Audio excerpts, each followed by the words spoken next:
সুপ্রিয় শিক্ষার্থী, আমরা খুবই গুরুত্বপূর্ণ একটি উপপাদ্য প্রমাণ করব। উপপাদ্যটির নাম হলো ম্যানহিমের উপপাদ্য বর্ণনা ও প্রমাণ করো। এটা বিগত 19, 17, 14, 12 সালে এসেছে। তাহলে আমরা এটার এখন বর্ণনা এবং প্রমাণ করব। তো প্রথমত হচ্ছে আমরা বর্ণনাটা দেখে নেই। বর্ণনাটা হচ্ছে, যদি দুইটি বারট্রান্ড রেখার P1 ও P বিন্দুতে যথাক্রমে বক্রতার কেন্দ্র β1 ও β হয়, তবে দেখাও যে ক্রস অনুপাত β1, PP1 = -sec² α = ধ্রুবক। তো এই চিত্রটার দিকে তাকাও। এখানে বলে দিছে কয়টা বারট্রান্ড রেখা? দুইটা। এই যে একটা, এই যে একটা, দুইটা। টোটাল হচ্ছে দুইটা বারট্রান্ড রেখা। ঠিক আছে? তো এই বারট্রান্ড রেখার একটা বিন্দু হচ্ছে P, আর একটা বারট্রান্ড রেখা ছেদ করছে, সেটা হচ্ছে P1। আর একটা হচ্ছে বিটা, মানে বক্রতার কেন্দ্র একটা, এই দুইটার মাঝখানে বক্রতার কেন্দ্র হচ্ছে বিটা, আর একটা কেন্দ্র হচ্ছে আমাদের β1। এটা হচ্ছে আমাদের চিত্রটা থেকে ওইটার বর্ণনাটা। হ্যাঁ, তাহলে এবার আমরা জানি প্রমাণ। আমরা জানি T1 = T cos α + B sin α। এটাকে আমরা 1 নম্বর ধরলাম সমীকরণ। আবার আমরা জানি R1 = R + A N1। এটাকে আমরা ধরলাম 2 নম্বর। তো 2 নং সমীকরণ হতে পাই। তো আমরা R এর মান বের করব। R এর মান যদি বের করতে, তাহলে আমাদের সাইড চেঞ্জ করতে হবে। তাহলে R1 - A N1 হবে। এবার আমরা এটাকে S এর সাপেক্ষে অন্তরীকরণ করব। তাহলে S এর সাপেক্ষে যদি অন্তরীকরণ করি, তাহলে এটা Rটা হয়ে যাবে কি? R প্রাইম হয়ে যাবে। আচ্ছা, তাহলে R প্রাইম = কি? T। তাহলে T = R প্রাইম, তাহলে R প্রাইম = T। তাহলে সমান সমান আমরা লিখতে পারি। এবার হচ্ছে আমরা এটার অন্তরীকরণ করব। তাহলে R1 আছে, তাহলে R প্রাইম 1 ড্যাশ বা প্রাইম যেটা আমরা বলতেছি। এরপর হচ্ছে যেহেতু R1, তাহলে কি হবে? ds1/ds মাইনাস, এবার হচ্ছে আমার কি?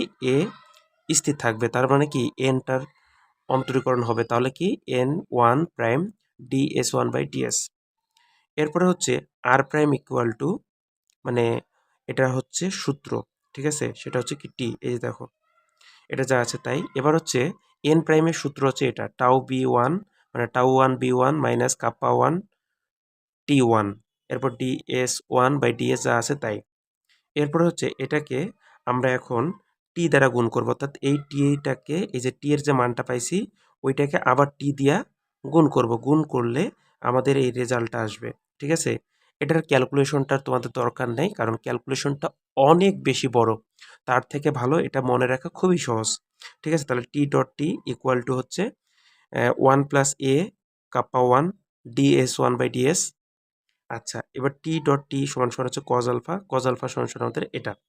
কিন্তু আমরা যে জানি, অর্থাৎ যেটা সূত্র আমরা জানি, সেটা হলো যে cos আলফা সমান সমান 1 minus a kappa into ds/ds1। আর এটার স্কোয়ার হলে আমাদের হবে 1 plus a kappa 1 into 1 minus a kappa. Okay, এবার হচ্ছে আমরা এই যে চিত্র যে আছে, চিত্র অনুযায়ী আমরা এগুলাকে আর কি ধরবো। PP1 = a, তারপর হচ্ছে P beta = 1 by kappa, P1 β1 = 1 by kappa 1। ঠিক আছে? এই যে তোমরা দেখতে পাচ্ছ এখানে। হ্যাঁ, P1 β1 = 1 বাই কাপ্পা, আর এটার মান হচ্ছে এটা। এবার হচ্ছে আমাদের P β1, মানে এই জিনিসগুলো কেন বের করতেছি? কারণ আমাদের প্রমাণের মধ্যেই কিন্তু এই জিনিসগুলো লাগবে, যার কারণে আমাদের এগুলোর মান বের করে নিচ্ছি। তাহলে কি হবে? খেয়াল করো। তাহলে P β1 সমান সমান আমাদের PP1 প্লাস P1 β1। এবার এগুলো সবগুলোরে কি মান বসাই দিচ্ছি। তাহলে PP1 মানে হচ্ছে কত? A। এই যে A। এবার এটার মান কত? 1 বাই কাপ্পা 1। এই যে কাপ্পা 1 বসাই দিলাম এখানে।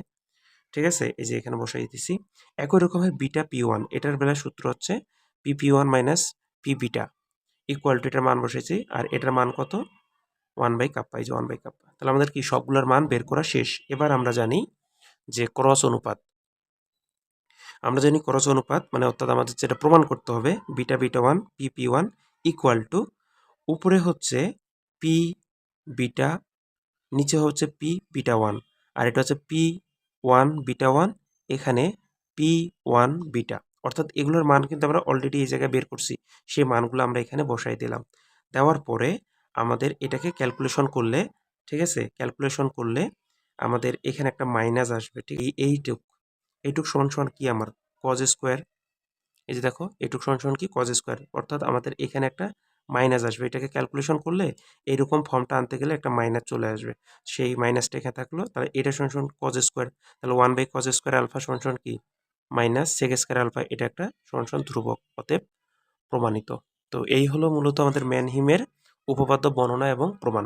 খুবই গুরুত্বপূর্ণ। ঠিক আছে? যদি কোথাও বুঝতে অসুবিধা হয় তাহলে অবশ্যই কমেন্ট বক্সে কমেন্ট করবা অথবা ইনবক্সে নক করবা। ধন্যবাদ।